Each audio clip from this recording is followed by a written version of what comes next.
പക്ഷെ നന്നായി ചെയ്തിട്ടുണ്ട്.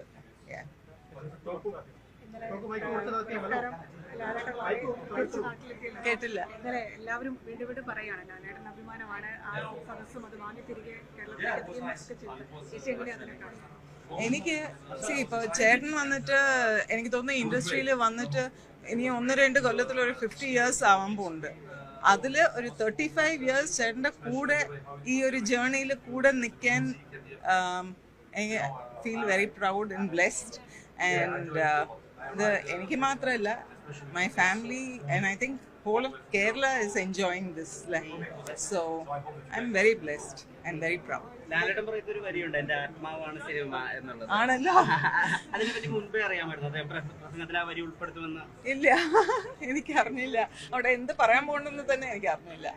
അപ്പൊ എല്ലാവരെയും പോലെ ഞാൻ അത് ആദ്യമായിട്ടാണ് കേൾക്കുന്നത്. ആൻഡ് ഭയങ്കര ഒരു ഇമോഷണൽ മൊമെന്റ് ആയിരുന്നു.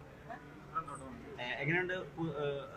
മുമ്പേ അറിയാവുന്ന ആളുകളാണ്, അവരുടെ ഒരു ക്ലാസ് മൂവി തിരെ എവിടെ കഥ അവസാനിപ്പിച്ചു അവിടെയാണ് കഥ തുടങ്ങുന്നത് പോലെയാണ് നമുക്ക് ഫീൽ ചെയ്യുന്നത്.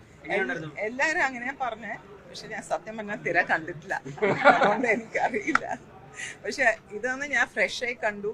ഇത് ഈ സിനിമ എന്താണ് ഒന്നും അറിയാതെ കണ്ടു. സോ എനിക്ക് ഭയങ്കര ഇഷ്ടമായി. ആൻഡ് വിനീതിന് വന്നിട്ട് ഇങ്ങനത്തെ ഒരു ജോൺറ ചെയ്യാൻ പറ്റുന്ന എനിക്ക് തോന്നുന്നു ആദ്യമായിട്ടാണോ. തിര കാണാത്തതുകൊണ്ട് എനിക്കറിയില്ല ഇത് അതിൻ്റെ കണ്ടിന്യൂഷൻ ആണോ എന്താണെന്ന് അറിയില്ല. പക്ഷെ എനിക്കിത് ഭയങ്കര ഇഷ്ടമായി. ആൻഡ് ഞാൻ പറഞ്ഞു, വിനീത് ഇങ്ങനത്തെ പടം എടുക്കോ, അങ്ങനെ ആയിപ്പോയി.